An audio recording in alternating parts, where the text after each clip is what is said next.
ఒక తప్పు చేయటం, దాన్ని కవర్ చేసుకోవడానికి నానా రకాల తప్పులు చేయటం. అదే మనం ఆడే అబద్ధం ఒకటే అబద్ధం అయితే పదే పదే మళ్ళీ మనం కొత్త అబద్ధాలు ఆడాల్సిన అవసరం ఉండదు. ఎందుకంటే గుర్తుపెట్టుకుంటాం. కనీసం నిజమే మాట్లాడామనుకోండి, ఎవ్వడికి మనం జవాబుదారీ కాదు. ఆ నిజమే మాట్లాడతాం కాబట్టి, ఆ నిజమేంటో మనకు తెలుసు కాబట్టి ఇక అబద్ధాలు జోలిపోం. రాత్రి నుంచి పయ్యావుల కేశవ గారు ఒక ప్రెస్ మీటు విపరీతంగా వైరల్ అవుతుంది. ఎందుకని? భోలేబాబా డైరీ అనేది 2018లోనే అనుమతులు ఇచ్చారు కదా అంటే ఆయన చెప్పిన సమాధానం ఏంటి? ఏప్రిల్ నుంచి అది అమల్లోకి వచ్చారు వాళ్ళు అని కన్వీనియంట్గా పక్కదారి పట్టించే ప్రయత్నం చేశారు. అరే బాబా, అసలు టెక్నికల్ కమిటీ మీరు ఆ భోలేబాబా డైరీని సందర్శించి అనుమతులు ఇచ్చిందే 2018లో కదా అంటే దానికి సమాధానం లేదు. ఇంకొకటి, ఇది ఒక వ్యక్తి గురించో వ్యవస్థ గురించి అంట. వ్యక్తి గురించి కాదట ఎంక్వైరీ, వ్యవస్థ గురించి అంట. ఏ వ్యవస్థ? ఎకరమార్కుల వ్యవస్థ.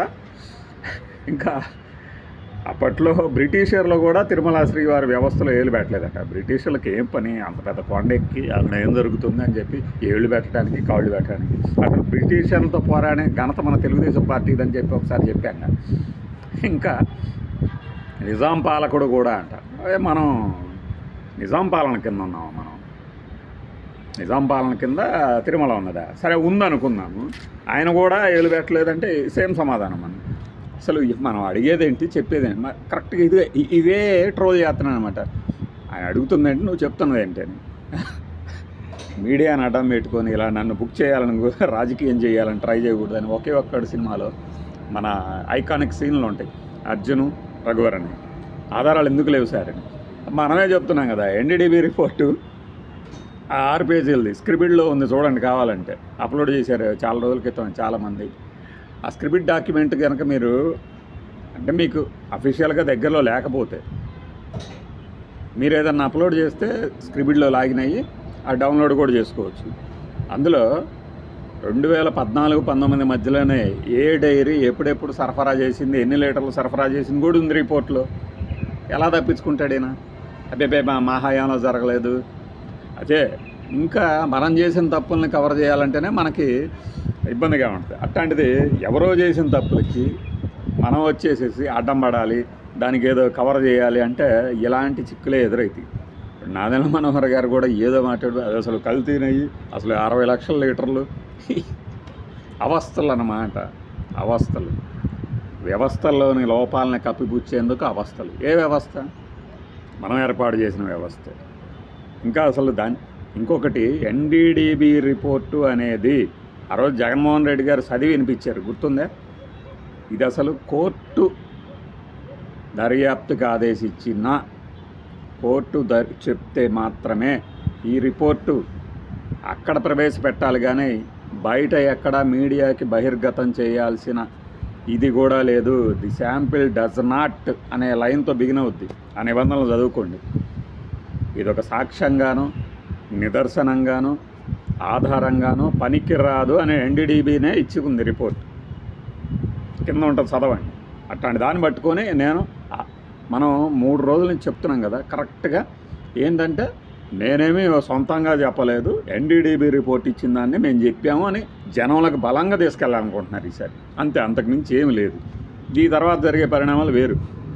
అడ్వకేట్ జనరల్ని పిలిపించారట, వివరణ కోరారట, వివరణ ఇచ్చారట. ఆయన వివరణ ఇవ్వటం కాదు, వీళ్ళకి అర్థంగానే లీగల్ టెర్మినాలజీని ఆయన వివరించారు. వీళ్ళకి ఎక్స్ప్లెనేషన్ అంటే నీ సంజాయిషి కాదు ఆయన ఇచ్చింది.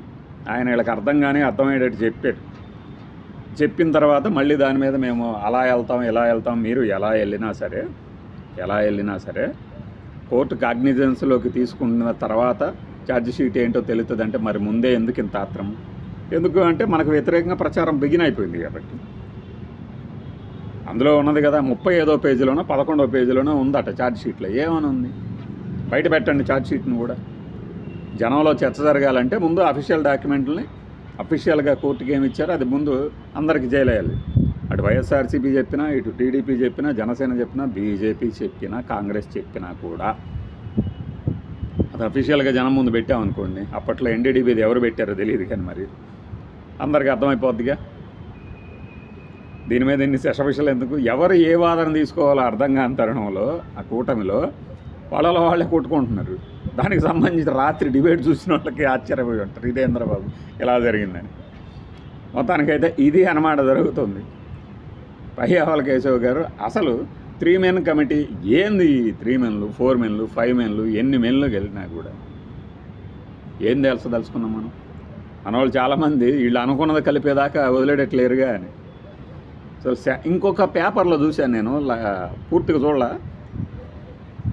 రిపోర్ట్ను తలకిందులు చేయడానికి కెమికల్స్ కలిపారట. అబ్బా, అసలు దారుణాతి దారుణం కదా.